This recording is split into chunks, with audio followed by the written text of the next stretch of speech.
भाजपचे खासदार निशिकांत दुबेंवरून घमासान रंगताना पाहायला मिळत आहे। दुबेंनी मुंबईमध्ये येऊन दाखवावं, डुबे डुबे के मारेंगे असा इशारा मनसे अध्यक्ष राज ठाकरे यांनी दिलाय। तर दुसरीकडे देशातील कोणी व्यक्ती महाराष्ट्रात आला तर त्याचं स्वागतच होईल असं सुद्धा मुख्यमंत्र्यांनी म्हटलंय। यावर आता मनसेनं जोरदार पलटवार केलाय। पाहूयात हा रिपोर्ट।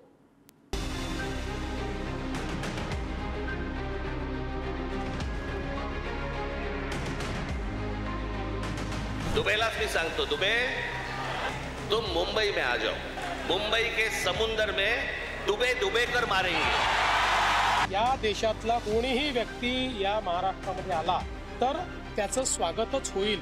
आम्ही वाट बघतोय महाराष्ट्रात कधी येतात निशिकांत दुबे ते। फक्त स्वागत आम्ही आमच्या पद्धतीने आणि आमच्या स्टाईलने करू। भाजपचे खासदार निशिकांत दुबे परराज्यातून ठाकरे बंधूंना डिवचतायत, त्यामुळे दुबेंनी मुंबईत येऊन दाखवावं, डुबे डुबे के मारेंगे असं आव्हान राज ठाकरेंनी दिलंय। राज ठाकरेंच्या या भूमिकेला मुख्यमंत्री देवेंद्र फडणवीसांनी विरोध केलाय। देशातील कोणी व्यक्ती महाराष्ट्रात आला तर त्याचं स्वागतच होईल असं मुख्यमंत्र्यांनी म्हटलंय।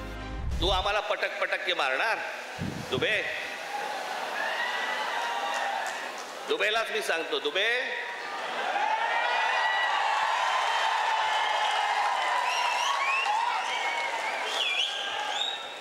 तुम मुंबई में आ जाओ,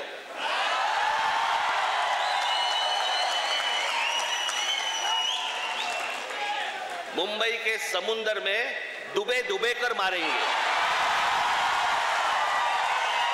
या देशातला कोणीही व्यक्ती या महाराष्ट्रामध्ये आला तर त्याचं स्वागतच होईल। याचा अर्थ हा नाहीये की बाबा इथे येऊन जर कोणी मराठीचा अपमान केला तर तो आम्ही सहन करणार नाही, मराठीचा अपमान करता येणार नाही।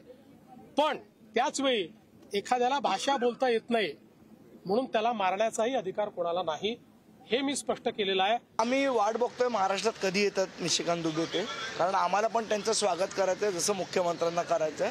फक्त स्वागत आम्ही आमच्या पद्धतीने आणि आमच्या स्टाईलने करू। दुबेच्या पाठी बोलवणारा धनी हा वेगळा आहे।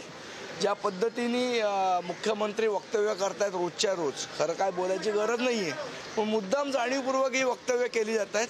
मला माहित नाही मुख्यमंत्र्यांना महाराष्ट्र भूषण पुरस्कार घ्यायचा आहे का भैया भूषण पुरस्कार घ्यायचा आहे, हे त्यांचं त्यांनी ठरवा।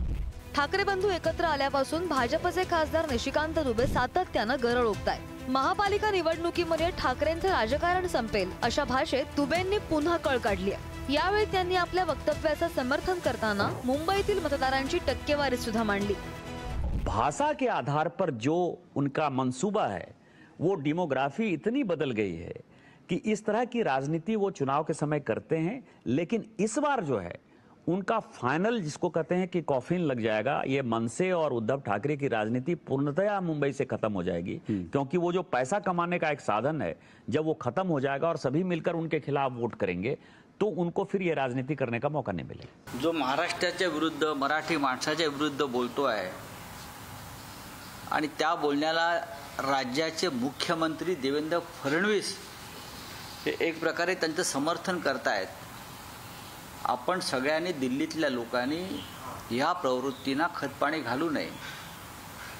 हा महाराष्ट्राच्या आणि मराठी माणसाच्या अस्मितेचा विषय आहे। संसदेत महाराष्ट्रातल्या खासदारांनी घेरल्यानंतर सुद्धा निशिकांत दुबे सुधारण्याचं नाव घेत नाहीत। मुंबई घडवण्यात हिंदी भाषिकांचं मोठं योगदान असल्याचं विधान पुन्हा एकदा दुबेंनी केलंय। यावरून मुख्यमंत्री देवेंद्र फडणवीसांनी निशिकांत दुबेंना चांगलंच झापलंय कि महाराष्ट्र बनाने में, मुंबई बनाने में उत्तर प्रदेश, बिहार और हिंदी भाषियों का बड़ा योगदान रहा है। और आज भी जो आपकी इकोनॉमी है उस इकोनॉमी में हम भी कंट्रीब्यूट कर रहे हैं। हम ये नहीं करें कि हम ही केवल कंट्रीब्यूट कर रहे हैं, लेकिन हम भी कंट्रीब्यूट कर रहे हैं। आप किस आधार पर मारपीट करते हो? निशिकांत दुबेंनी अशा प्रकारची वक्तव्य करू नयेत।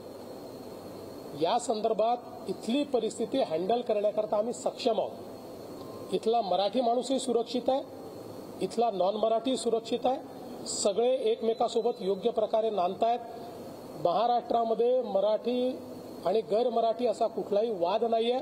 माझा सल्ला दुबेजींना असा असेल की या विषयामध्ये त्यांनी कुठलेही वक्तव्य करू नये।